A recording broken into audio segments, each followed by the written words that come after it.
Hey everyone, in today's video, I'm going to show you how to add, edit, and delete contacts in Gmail.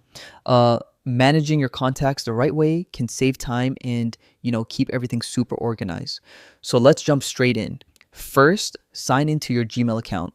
Now, in the top right corner, click on the little grid icon, sometimes called Google Apps. From the list that appears, select Contacts. This opens a Google Contacts dashboard where you'll manage everything.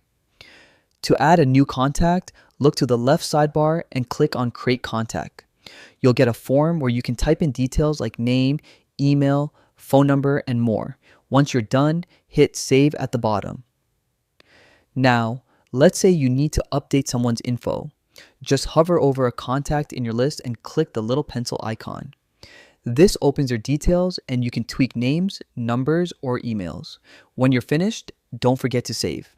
Next, deleting. If you want to remove a contact, check the box next to their name, then go up to the three-dot menu in the top right and select Delete. A quick confirmation will appear, click it, and that's it. The contact's gone. By the way, you can also create groups inside Google Contacts. This is super handy if you send a lot of group emails, like family, coworkers, or classmates. Definitely worth exploring. And that's it. You now know how to add, edit, and delete contacts in Gmail. Once you've done it a few times, it honestly becomes second nature. Thanks for watching, and yeah, I hope this guide helps you keep everything organized.